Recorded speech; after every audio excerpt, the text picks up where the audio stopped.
اور اس شادی کی آڑ میں وہ کون سی پرانی رنجشیں چکانا چاہتا ہے۔ وہ دروازے کی طرف بڑھی لیکن پھر بڑھتے بڑھتے رک گئی، اسے جیسے کسی نے تھام لیا تھا۔ اس نے مڑ کر دیکھا لیکن عقب میں کوئی نہیں تھا، شاید اس نے خود ہی اپنے آپ کو روکا تھا۔ وہ بے قراری سے کمرے میں ٹہلنے لگی۔ ابا جی کا چہرہ بار بار اس کی نگاہوں میں گھومنے لگا۔ آج کل کتنے خوش اور مطمئن تھے وہ ان کا سارا اطمینان غارت کرنے جا رہی تھی۔ اس کی شادی پر وہ لاکھوں روپے خرچ کر چکے تھے اور لاکھوں کا انتظام و انصرام ہو چکا تھا۔ سب کچھ طے اور مکمل تھا، کارڈز تک بانٹے جا چکے تھے۔ کئی ہفتوں کی بھاگ دوڑ، محنت و مشقت اور درد سری اب اپنا صلہ پانے والی تھی۔ صرف 6 دن درمیان میں تھے اور یہ کیسا تکلیف دہ انکشاف ہوا تھا شانی پر۔ وہ بے دم سی ہو کر صوفے پر ڈھہ گئی۔ وہ ابا جی کی حد سے بڑھی ہوئی پریشانیوں کے بارے میں اچھی طرح جانتی تھی۔ اسے اندازہ تھا کہ ان کا بال بال قرضے میں جکڑا ہوا ہے۔ وہ اپنی عزت اور سفید پوشی کا بھرم رکھنے کے لیے بڑے جتن کر رہے تھے۔ وہ سوچنے لگی، کیا شادی کی تقریبات کے اس آخری مرحلے میں وہ اتنا بڑا صدمہ برداشت کر لیں گے؟ وہ پہلے ہی بیمار تھے، کیا یہ دھچکا ان کے لیے قابل قبول ہوگا؟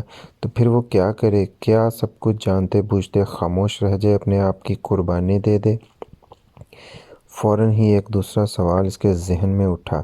کسی نے اس کے اندر سے پکار کر کہا، تم اپنے ابا جی کو ایک صدمے سے بچانے کی کوشش میں لاتعداد صدموں کے حوالے کر دو گی۔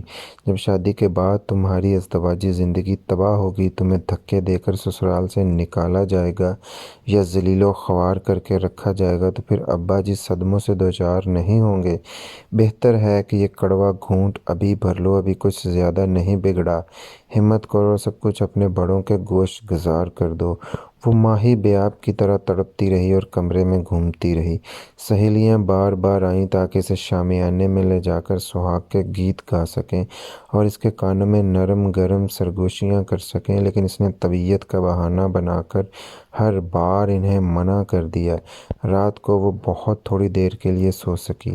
صبح سویرے اس نے کھڑکی میں سے دیکھا تو ابا جی کی گھاس پر ننگے پاؤں ٹہل رہے تھے۔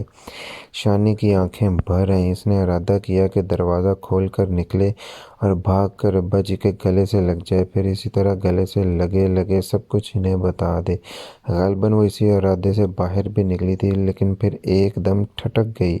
وہ ستون کی اوٹ میں کھڑی ہو گئی۔ اس نے سنا ابا جان گنگنا رہے تھے، ہولے ہولے بابا بلے شاہ کی کوئی کافی ان کے ہونٹوں سے مترنم شکل میں نکل رہی تھی۔ آج بہت عرصے بعد، شاید سال ڈیڑھ سال بعد، اس نے ابا جی کو یوں گنگناتے سنا تھا۔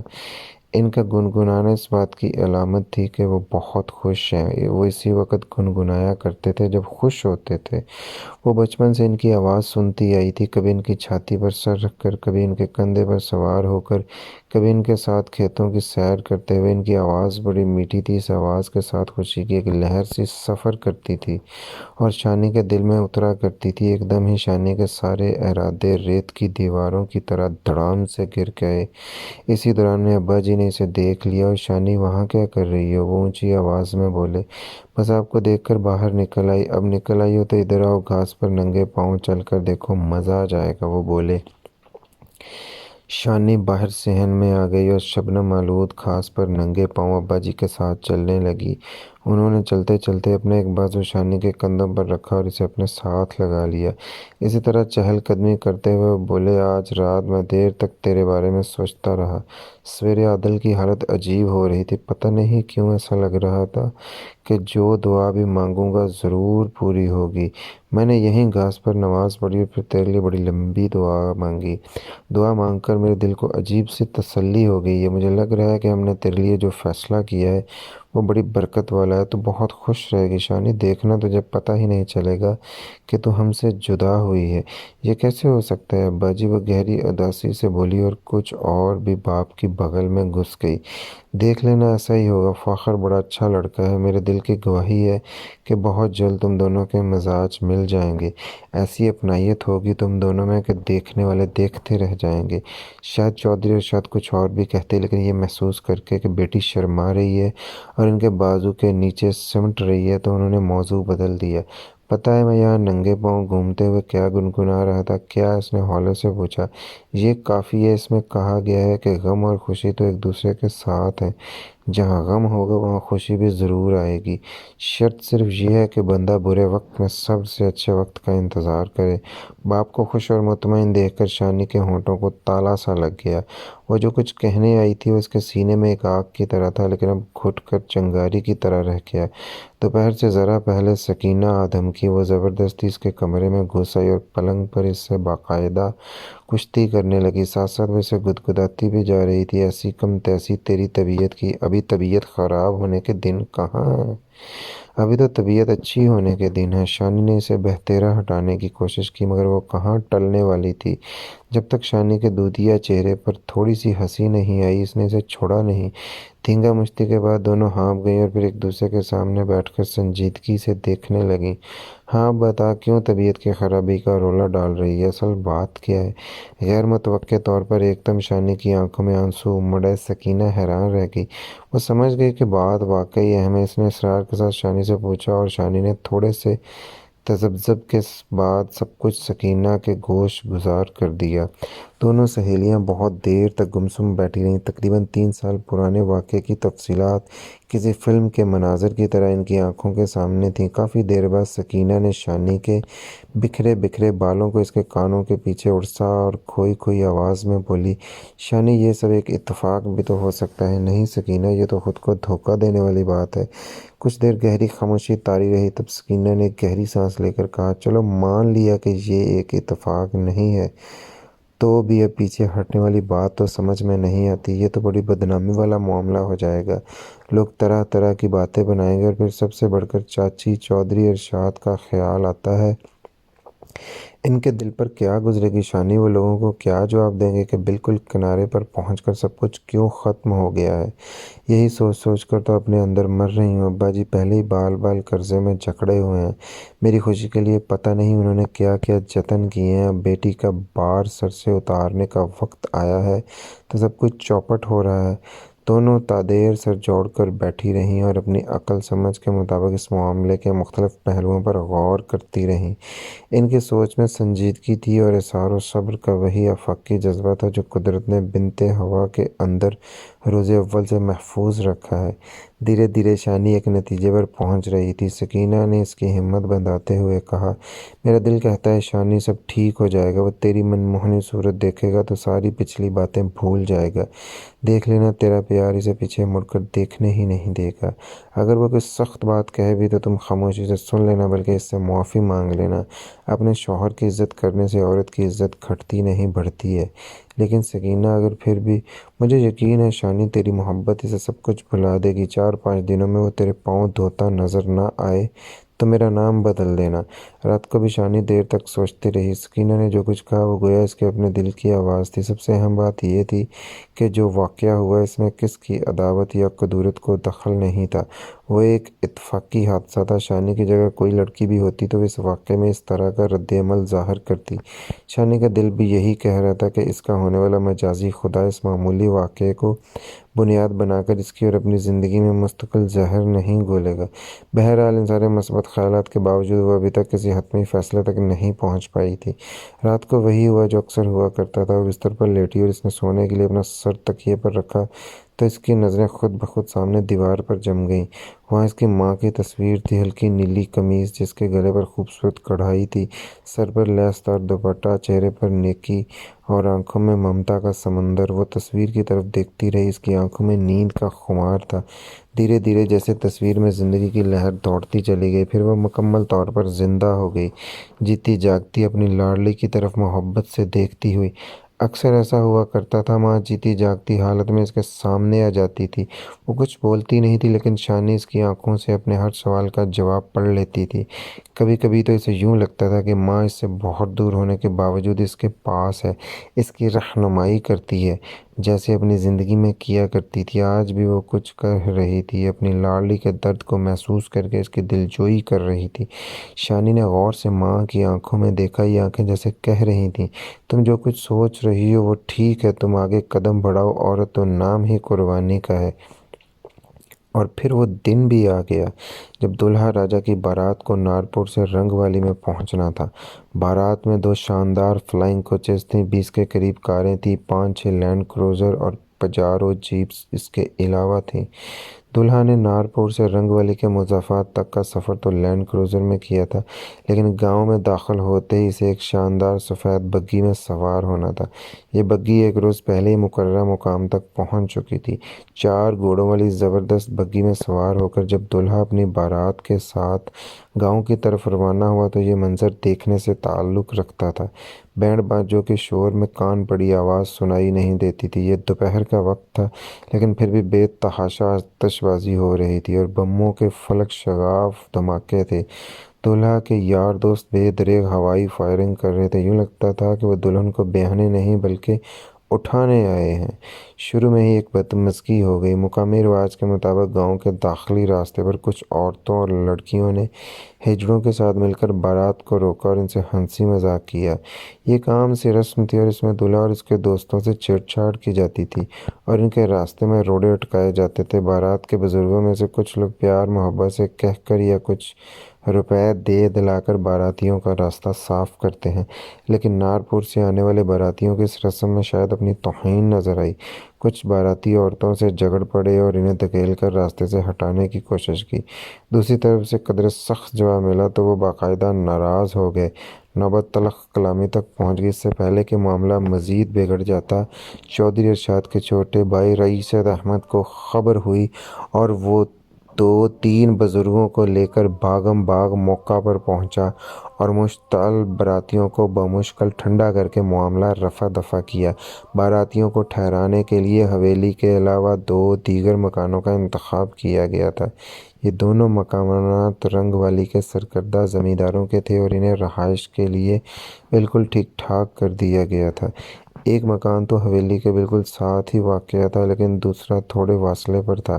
جن افراد کو اس دوسرے مکان میں ٹھہرایا جانا تھا انہوں نے ناک بھوں چڑھائی اور شکوہ کیا کہ انہیں باقی بارات سے علیحدہ کر دیا گیا ہے۔ شام سے پہلے پہلے یہ پریشانی کی ایک نئی صورت پیدا ہو گئی۔ دلہن والے پہلے ہی بوکھلائے ہوئے تھے، اب مزید بوکھلا گئے۔ ہنگامی طور پر حویلی کا وہ حصہ خالی کرا لیا گیا جہاں چودھری ارشاد کے خاندان کی عورتوں اور بچوں وغیرہ کو رات بسر کرنا تھی۔ افراتفری میں نئے انتظامات کیے گئے اور اس جگہ کو باراتیوں کی رہائش کے قابل بنایا گیا۔ پھر بھی فضا میں ایک کشیدگی سی موجود رہی۔ اس کشیدگی کی وجہ وہ واقعہ ہی تھا جو بارات کے گاؤں میں داخل ہوتے وقت پیش آیا تھا۔ دولہا کی گہری سنجیدگی اور روب داب عورتوں میں موضوع گفتگو بنا رہا۔ وہ بہت کم مسکراتا تھا۔ چنچل لڑکیاں سوچ رہی تھیں کہ نکاح کے بعد دولہا سے چھیڑ چھاڑ کی رسمیں وہ کس طرح پوری کریں گی۔ خاندان کے بزرگوں نے بھی انہیں سمجھا دیا تھا کہ وہ زیادہ شوخی اور تراری نہ دکھائیں۔ رات کے کھانے کے بعد باراتیوں نے اپنے طور پر جشن کا اہتمام کیا۔ وہ اپنے ساتھ لاہور کی چند مہنگی رقاصائیں لائے تھے۔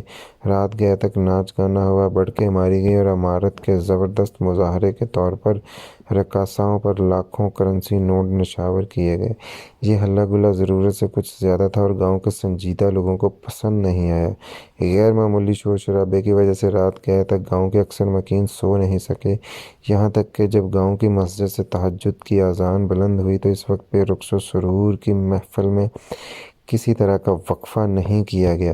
مسجد کے مؤذن، جو اکثر امامت بھی کراتے تھے، چودھری ارشاد کے ایک دور کے رشتہ دار تھے اور حاجی معصوم کے نام سے پکارے جاتے تھے۔ وہ اذان کے فوراً بعد حویلی پہنچے اور چودھری ارشاد سے ملے۔ انہوں نے اپنا غصہ بمشکل دبا رکھا تھا۔ چودھری ارشاد سے بولے، ارشاد بھائی، ان لوگوں نے ساری رات آفت مچائے رکھی ہے۔ اب صبح نماز روزے کا وقت ہے، اب یہ شور شرابہ ختم کر دیں۔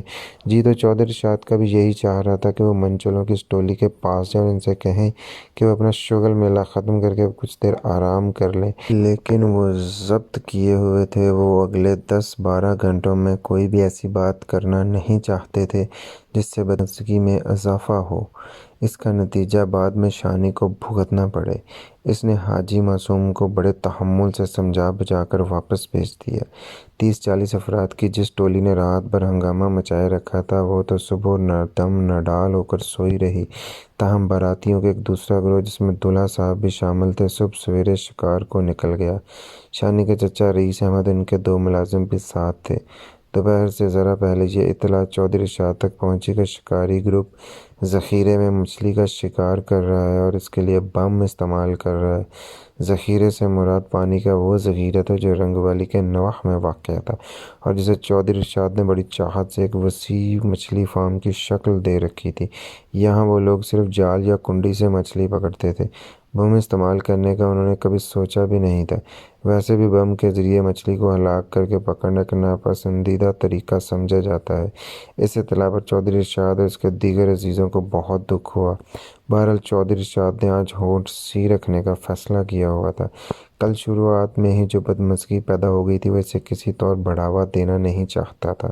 یہ معاملہ اس کی جان سے پیاری لاڈو رانی کا تھا۔ ایک دن تو کیا وہ اس کے لیے زندگی بھر کے لیے اپنے ہونٹ سی سکتا تھا۔ دوپہر کے فوراً بعد نکاح ہوا۔ نکاح کے بعد کھانا اور کھانے کے بعد مختلف رسمیں ادا کی گئیں۔ شانی دلہن کے سرخ لباس میں کوئی آسمانی شے نظر آ رہی تھی۔ جو نگاہ اسے دیکھتی تھی بس کہیں کھو کر رہ جاتی تھی۔ گڑیا سی معصوم، کانچ سی نازک، پری چہرہ، رنگت ایسی جیسے دودھ میں شہد اور گلاب ملا ہوا ہو۔ جب وہ عرسی کی رسم کے لیے اپنے دولہا کے پہلو میں بیٹھی تو پہلی بار اندازہ ہوا کہ اس جوڑی میں توازن کی کمی ہے۔ فاخر احمد چوڑا چکلا اور عمر میں تھوڑا سا بڑا لگتا تھا۔ شانی اس کے پہلو میں بیٹھی کچھ اور نازک اور چھوئی موئی محسوس ہوتی تھی۔ کسی نے رسماً کہا چاند سورج کی جوڑی ہے، لیکن اگر یہ چاند سورج کی جوڑی بھی تھی تو پھر چاند شروع کے راتوں کا تھا اور سورج جون جولائی کی گرم ترین دوپہر کا، تمتمایا ہوا اور شعلہ صفت۔ بزرگوں کی ہدایت کے مطابق جوتا چھپائی اور دودھ پلائی وغیرہ کی رسموں کے دوران میں لڑکیوں نے زیادہ چھیڑ چھاڑ نہیں کی اور یہ رسمیں جلدی سے ختم ہو گئیں۔ شانی کی رخصتی کے موقع پر چودھری ارشاد بے حد اداس اور غم زدہ نظر آئے۔ شانی کی جدائی کے موقع پر یہ اداسی اور غم سمجھ میں آنے والی بات تھی، لیکن لگتا تھا کہ بات اس کے علاوہ بھی کچھ ہے۔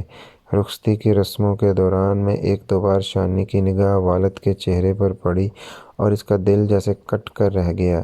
اب کون ابا جان کے سرہانے دودھ لے کر کھڑا ہوگا، کون ان کی ٹانگیں دبائے گا، کون جمعے کے جمعے ان کے سر میں مالش کرے گا۔ ان گنت خیالات تھے جو شانی کو آپ دیدہ کر رہے تھے۔ وقت رخصت وہ ابا جان کے سینے سے چمٹ کر یوں روئی کہ دل جیسے آنکھوں کے راستے بہنے لگا۔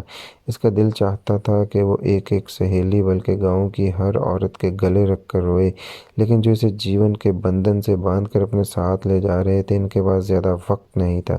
انہیں عصر سے پہلے ہر صورت میں روانہ ہونا تھا۔